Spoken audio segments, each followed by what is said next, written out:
Students discuss हम करेंगे resistivity को। अब हमने रेजिस्टेंस को डिस्कस किया था, जिसमें हमने देखा था कि रेजिस्टेंस जो है वो एरिया पे डिपेंड करती है, लेंथ पे डिपेंड करती है, क्योंकि रेजिस्टेंस जितनी ज़्यादा लेंथ होगी वायर की उतनी रेजिस्टेंस ज़्यादा होगी, क्योंकि उतने पार्टिकल्स उसमें ज़्यादा होंगे। इस तरह एरिया जितना ज़्यादा होगा उतनी रेजिस्टेंस कम होगी। रेजिस्टिविटी बेसिकली होती रेजिस्टेंस ही है, लेकिन ये डायमेंशंस पे डिपेंड नहीं करती, ये मटेरियल पे डिपेंड करती है। अब तीन चीज़ें जो है जिसमें रेजिस्टेंस आती थी, एक एरिया, एक लेंथ और एक मटेरियल। एरिया लेंथ पे डिपेंड करती है, मटेरियल पे भी डिपेंड करती है कि मटेरियल किस तरह का है। अगर आप उसे अच्छा मटेरियल करंट को प्रोवाइड करते हैं तो उसकी रेजिस्टिविटी कम होगी, उसमें करंट ज़्यादा फ्लो करेगा। तो जो मटेरियल की प्रॉपर्टी है वो रेजिस्टिविटी है, और जो रेजिस्टेंस है वो लेंथ पे भी डिपेंड कर सकती है। वो मटेरियल की प्रॉपर्टी नहीं है रेजिस्टेंस, वो बेसिकली डायमेंशंस भी उसमें आ जाती हैं, उसमें मटेरियल भी, उसमें सब कुछ आ जाता है। अब रेजिस्टिविटी की डेफिनेशन जो है वो देखते हैं। The resistance of a wire whose length is 1 metre and whose area is 1 metre square. ये समझ आपको नहीं आएगी, पहले हम इसका फार्मूला ड्राइव करेंगे, आपको वहाँ से उसकी समझ आ जाएगी बहुत अच्छी तरह। अच्छा, सबसे पहले देखें रेजिस्टेंस से ही इसका फार्मूला ड्राइव करेंगे। जो रेजिस्टेंस होती है वो एरिया के डायरेक्टली प्रोपोर्शनल होती है। यहाँ पे थोड़ा फोकस करें, R is directly proportional to L. Sorry, जो रेजिस्टेंस है वो लेंथ के डायरेक्टली प्रोपोर्शनल होती है, R is directly proportional to L, length के डायरेक्टली प्रोपोर्शनल है। हम एक वायर जो है उसे ड्रा करते हैं। फॉर एग्जाम्पल ये वायर है हमारे पास, ये एक वायर आ गई। इसी तरह की एक और वायर हम ड्रा करते हैं और उसकी लेंथ इस वायर से डबल कर देते हैं। ये वायर जी, इसकी लेंथ डबल हमने कर दी। लेंथ पे हम देखेंगे किस तरह डिपेंड करती है। ये वायर 1 है हमारे पास, ये वायर 2 है जी, 2 वायर्स हैं हमारे पास। अब इसकी रेजिस्टेंस ज़्यादा होगी, सेकंड वाली वायर की फर्स्ट वाली की कम होगी। उसकी वजह क्या है वो हम देखेंगे। देखें जी, रेजिस्टेंस जितने इसमें पार्टिकल्स होंगे, इसमें पार्टिकल्स जो हैं, फॉर एग्जांपल ये पार्टिकल्स हैं, इसमें ये पार्टिकल्स हैं इस वायर में। फॉर एग्जांपल इसमें 3 पार्टिकल हैं, एक एग्जांपल दे रहा हूँ, पार्टिकल्स तो हम उसे काउंट ही नहीं कर सकते, इतने ज़्यादा होते हैं। इसमें 3 पार्टिकल हैं, तो इस वायर जो है इसकी लेंथ डबल है, इट मीन्स इसमें 6 पार्टिकल्स होंगे। तो जितने ज़्यादा पार्टिकल्स होंगे, फ्री इलेक्ट्रॉन्स उतने ज़्यादा टकराएंगे, उसकी रेजिस्टेंस उतनी ज़्यादा होगी।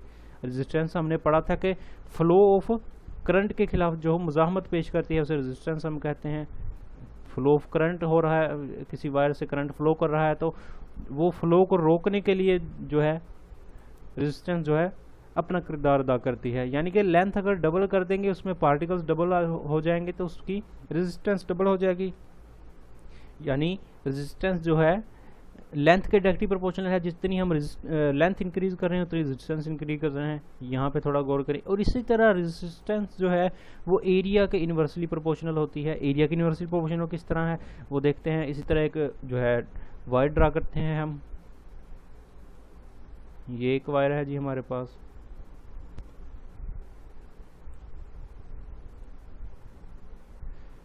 ये इसके कुछ एंड्स हैं, 2 एंड्स हम ड्रा कर लें अगर अच्छी तरह समझने के लिए इसे। और एक और वायर हम ड्रा करते हैं जिसका एरिया इससे डबल होगा। एक और वायर ड्रा करेंगे जिसका एरिया इससे डबल होगा। इस तरह कुछ 2, इसका एरिया डबल करके हमने इनको आपस में मिला दिया। अब थोड़ा सा फोकस करें वायर नंबर 1 पे और सेकंड वायर पे जी, क्या होगा इसमें डिफरेंस क्या होगा। फॉर एग्जांपल ये वायर 1 है हमारे पास और ये सेकंड वायर है हमारे पास। करंट दोनों में सेम है। अब किस में से स्टेडी करंट फ्लो करेगा, किस में से ज़्यादा करंट फ्लो करेगा। इसमें इलेक्ट्रॉन्स हैं जी, एक ये इलेक्ट्रॉन, एक ये, इस तरह इसमें इलेक्ट्रॉन्स हैं और इसका एरिया कम है। फॉर एग्जांपल ये इसका एरिया है। और इसी तरह सेकंड जो वायर है इसमें इस तरह इलेक्ट्रॉन्स हैं जिनकी डायरेक्शन जो है वो डिफरेंट डायरेक्शन है, वो किसी डायरेक्शन में भी मूव कर सकते हैं। और इसका एरिया जो है डबल हो गया फर्स्ट वायर से। अब हम देखेंगे कि रेजिस्टेंस किसकी ज़्यादा है। अब यहाँ से करंट आई फ्लो कर रहा है, फॉर एग्जांपल करंट यहाँ से आई फ्लो कर रहा है। अब थोड़ा सा फोकस करें, इसी करंट आई को इस वायर से फ्लो करने के लिए कितनी रेजिस्टेंस का सामना करना पड़ेगा, और इसी करंट को सेकंड वायर से फ्लो करने के लिए कितनी रेजिस्टेंस का सामना करना पड़ेगा। सबसे पहले फर्स्ट वायर में देखें, इस वायर का एरिया कम है, इट मीन्स जो चार्जेस, करंट बेसिकली चार्जेस का फ्लो होता है, इट मीन्स जितना करंट इससे गुजरेगा उससे इस वायर से गुजरने के लिए मुश्किल होगी। क्योंकि इसका एरिया कम है। फॉर एग्जाम्पल मैं एक और एग्जांपल आपको देता हूँ। एक पाइप है आपके पास, वाटर पाइप है, उसमें आप पानी का फ्लो करवाते हैं, इसका एरिया कम है वाटर पाइप का, तो जितना एरिया कम होगा पानी उतनी मुश्किल से यहाँ से गुजरेगा। अगर इसका एरिया हम बढ़ा दें, फॉर एग्जांपल इसी वाटर पाइप को हम एरिया इतना हम कर दें, अब ये वाटर पाइप है हमारे पास कंप्लीट, अब इसमें से पानी ज़्यादा गुजरेगा और आसानी से गुजर जाएगा। सेम एज जितना एरिया इसका होगा उतना करंट उसमें से ज़्यादा गुजरेगा और उतनी रेजिस्टेंस उसकी कम होगी। इट मीन्स कि अगर इसका एरिया डबल है तो इसमें इलेक्ट्रॉन्स जो हैं डबल गुजर सकते हैं, यानी कि जो रेजिस्टेंस होगी इसकी वो आधे ही होगी इस वायर से। यानी रेजिस्टेंस जो है वो इन्वर्सली प्रोपोर्शनल है एरिया के। एरिया हमने बढ़ा दिया, रेजिस्टेंस कम होगी, करंट ज़्यादा गुजर गया। एरिया हमने कम कर दिया, रेजिस्टेंस जो है बढ़ गई और करंट कम गुजरा इससे। ये इसी फार्मूला पे वापस आ जाएं, जो रेजिस्टेंस है एरिया के इन्वर्सली प्रोपोर्शनल है। अब इन दोनों क्वेश्चंस को, इन दोनों को हम जब कंबाइन करेंगे, L over A R is directly proportional to L over A, इस टर्म पे आ जाएं। और यहाँ पे हम कांस्टेंट जो है यूज़ करते हैं प्रोपोर्शनैलिटी ख़त्म करने के लिए, हमें पता है कांस्टेंट हम यहाँ पे राव यूज़ करते हैं और इसी राव को हम रेजिस्टिविटी कहते हैं। दोबारा रेजिस्टिविटी पे आ जाएं। अगर हम यहाँ पे रेजिस्टिविटी को अलग करना चाहें तो वो किस तरह हम अलग कर सकते हैं। आर को एक साइड पे रखें, हम ए से मल्टीप्लाई कर दें उसे, आर इंटू ए, और लेंथ उधर मल्टीप्लाई हो रही है और इधर आके डिवाइड हो जाएगी और ये इज इक्वल हो जाएगा रेजिस्टिविटी के, जिसे हम राव से डिनोट करते हैं। ये इस तरह का फार्मूला जी बन जाएगा कुछ। अब रेजिस्टिविटी जो है इक्वल है आर ए ओवर राव। अब थोड़ा सा फोकस करें, डेफिनेशन मैंने क्या लिखी थी इसकी, ये फार्मूला हमने इसका निकाल लिया। मैंने डेफिनेशन लिखी थी, resistance of wire whose length is 1 metre. ऐसी वायर की रेजिस्टेंस जिसकी लेंथ 1 मीटर होगी। यहाँ पे लेंथ की जगह हम 1 मीटर पुट कर दें। मैं आपको एक एग्जांपल दूं, फॉर एग्जांपल ये लेंथ है आपके पास, इस लेंथ की जगह हमने 1 मीटर पुट कर दिया, क्योंकि हम डेफिनेशन में पढ़ रहे हैं कि ऐसी वायर की रेजिस्टेंस जिसकी लेंथ 1 मीटर होगी, यहाँ पे 1 पुट कर दिया, यानी कि 1 मीटर पुट कर दिया। और इसी तरह हम पढ़ रहे हैं कि जिसका एरिया 1 मीटर स्क्वायर होगा, ये इसका एरिया जी 1 मीटर स्क्वायर हम कर देते हैं, क्योंकि नीचे रेजिस्टेंस है ऊपर एरिया है, तो एरिया मीटर स्क्वायर हमने कर दिया।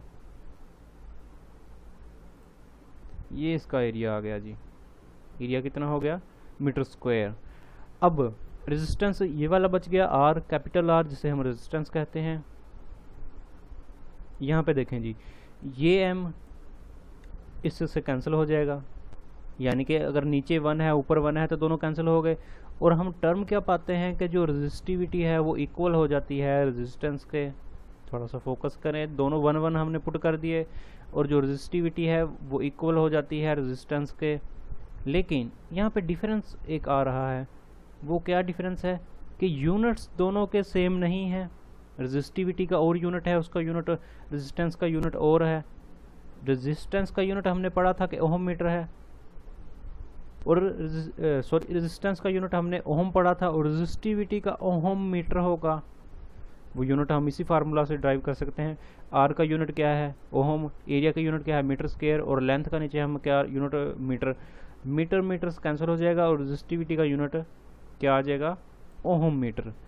यूनिट्स के इनके दरमियान फ़र्क है, इनके यूनिट्स के दरमियान फ़र्क है, लेकिन ये दोनों एक दूसरे के इक्वल हो जाते हैं, इनकी वैल्यू इक्वल हो जाती है। अगर वायर कोई यूनिट लेंथ की वायर लें, यानी ऐसी वायर जिसकी लेंथ 1 मीटर हो और उसका एरिया 1 मीटर स्क्वायर हो, तो रेजिस्टेंस जो है रेजिस्टिविटी के इक्वल हो जाती है, तो इसे हम रेजिस्टिविटी कहते हैं। डेफिनेशन पे दोबारा है, the resistance of wire whose length is 1 metre. Resistance, यहाँ पे हम रेजिस्टेंस का वर्ड यूज़ कर रहे हैं, रेजिस्टिविटी का नहीं। डेफिनेशन में रेजिस्टेंस ऑफ वायर, ऐसी वायर की रेजिस्टेंस, क्योंकि रेजिस्टिविटी रेजिस्टेंस की इक्वल हो गई है यहाँ पे अगर हम 1 1 पुट करते हैं, तो ऐसी वायर की रेजिस्टेंस जिसका एरिया 1 मीटर हम पुट कर दें और उसका जिसकी लेंथ हम 1 मीटर पुट कर दें और उसका एरिया 1 मीटर स्क्वायर पुट कर दें, तो उसकी रेजिस्टेंस जो होगी वो रेजिस्टिविटी ही कहलाएगी, क्योंकि रेजिस्टेंस और रेजिस्टिविटी दोनों के एक दूसरे के इक्वल हो जाएंगी और वो रेजिस्टिविटी